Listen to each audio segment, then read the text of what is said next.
I had a miscarriage, and I couldn't bounce back from that. I had a DNC, and so I was prescribed some pain relievers for that. And I felt like that's the only time I felt good. And it's the only time it blocked that pain of losing that baby. I couldn't get over it. It was just depression. I couldn't sleep, I couldn't eat, I didn't want to go to work. I hated it. I hated waking up. I hated waking up. And it was like the only time I felt good was when I took a pill, because I didn't have to think about anything. It was just numbing for me. I'm Nikki, and I was addicted to hydrocodone. It's dangerous and easy to get addicted to. At one point, I was probably taking 12 to 15 a day. I went doctor shopping. At one point, I was probably seeing 12 to 15 different doctors in the area for made-up injuries, fake injuries, and it worked every time. One time I was in Kansas City, and I remember I faked an injury with my foot because I was running low on my supply. And I went to an ER down there with a couple friends of mine, and they took an x-ray of my foot, and the ER doctor actually came back and said that I had a broken toe. And so I got more pain medicine. I would have never considered myself addicted, ever. It was something I just did, and I hid it from everyone. It got to a point where I knew it was wrong, but I didn't care, because I needed it to make myself feel better. They called my husband. They called Leo.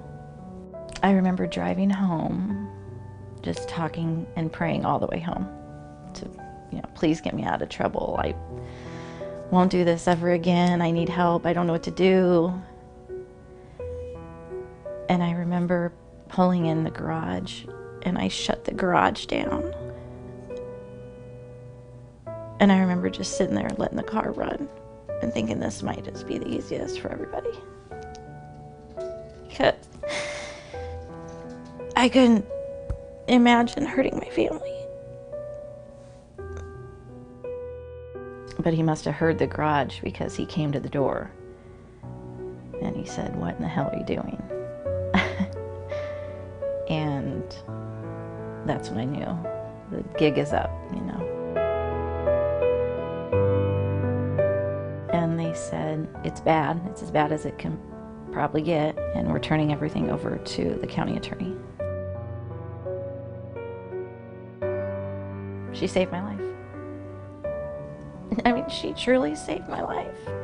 All the therapists that I talked to and worked with, and the week I was in the hospital, the doctors, the nurses, I truly owe them my life. I don't know that I'd be here if they wouldn't have taken me. So there are no words to express what I owe to them. Called the county attorney and said, "Where are you at with this? What's going on?" And she said, "We're not dropping anything. She's got to learn a lesson." So that was scary. 2 days later, I went before a judge. That's when he said, "You go turn yourself in and we'll get this figured out." That was one of the hardest days of my life.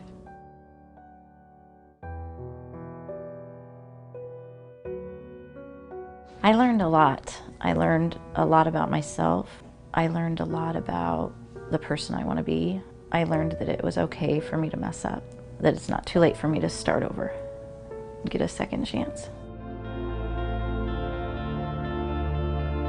There's a part of me, it's still a little embarrassing, because, teachers aren't supposed to do that, and teachers should know better, and moms should know better.